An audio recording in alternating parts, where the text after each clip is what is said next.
D.W. Griffith was the first great filmmaker to understand the psychological importance of editing. Working a decade after Porter, he did more than anyone else to advance the storytelling tools Porter had developed. Griffith invented and popularized techniques that established the basic grammar of film.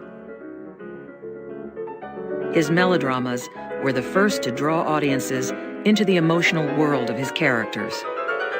He certainly was the first man to use the close-up in a big way. This was revolutionary. It was so revolutionary that the producers, when they saw this, were aghast. They thought, you can't put this picture out like this.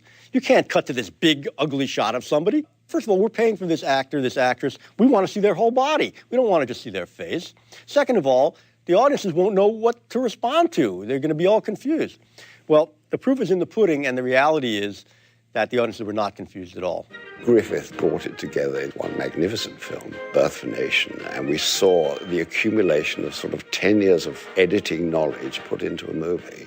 And all of a sudden, you had not only had close-ups, but you had flashbacks, parallel action, and you had all sorts of things that he used to make the audience, his attention focused on a certain part of the frame. D.W. Griffith established the tenets of classical film editing.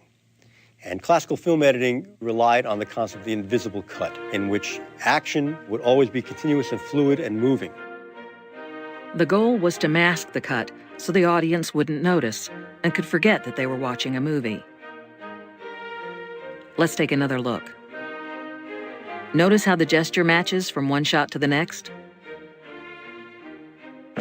Griffith's seamless editing is still practiced today and was the dominant editing style in Hollywood movies for decades. At last. Look again. The cut is so smooth that it's barely noticeable. It's all for telling the story. And all you want to do is get the person emotionally invested in the story. So it becomes this invisible craft. We call it the invisible art. And indeed, it is. I mean, the more invisible we are, the better we're doing our job. Unfortunately, the invisible style of editing kept editors invisible and unappreciated as well.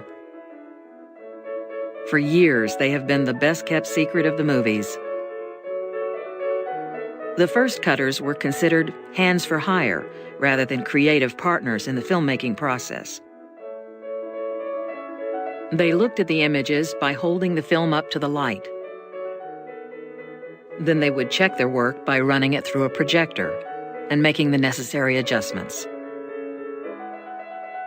Griffith's main cutter was Jimmy Edward Smith, who virtually lived with him at the studio, where they worked far into the night, running the film shot during the day.